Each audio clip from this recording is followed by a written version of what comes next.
Fashion is. Fashion scholar Susan B. Kaiser states that everyone is forced to appear unmediated before others. Everyone is evaluated by their attire, and evaluation includes the consideration of colors, materials, silhouette, and how garments appear on the body.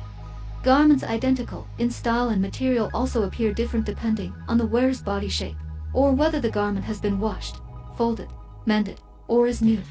Fashion is defined in a number of different ways, and its application can be sometimes unclear. Though the term fashion connotes difference, as in the new fashions of the season, it can also connote sameness, for example in reference to the fashions of the 1960s, implying a general uniformity. Fashion can signify the latest trends, but may often reference fashions of a previous era, leading to the understanding of fashions from a different time period reappearing.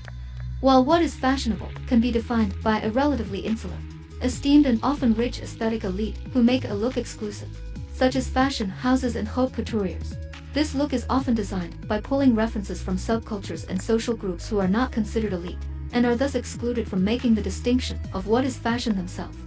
Whereas a trend often connotes a peculiar aesthetic expression, often lasting shorter than a season and being identifiable by visual extremes, fashion is a distinctive and industry-supported expression traditionally tied to the fashion season and collection. Style is an expression that lasts over many seasons and is often connected to cultural movements and social markers, symbols, class, and culture, such as Baroque and Rococo.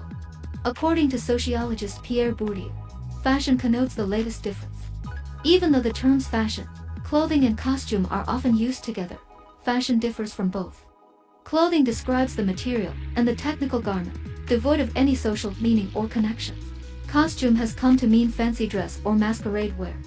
Fashion, by contrast, describes the social and temporal system that influences and activates dress as a social signifier in a certain time and context.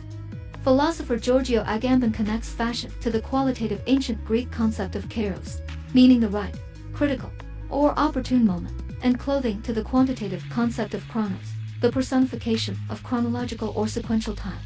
While some exclusive brands may claim the label haute couture, the term is technically limited to members of the Chambre syndicale de la haute couture in Paris. Haute couture is more aspirational, inspired by art and culture, and in most cases, reserved for the economic elite. Fashion is also a source of art, allowing people to display their unique tastes and styling. Different fashion designers are influenced by outside stimuli and reflect this inspiration in their work. For example, Gucci's stained green jeans may look like a grass stain, but to others, they display purity, freshness, and summer.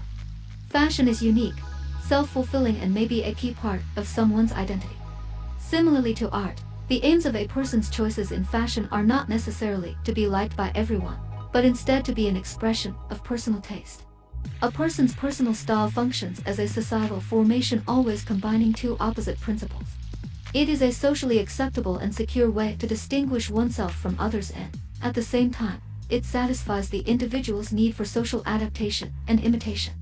While philosopher Immanuel Kant believed that fashion has nothing to do with genuine judgments of taste, and was instead a case of unreflected and blind imitation, sociologist Georg Simmel thought of fashion as something that helped overcome the distance between an individual and his society.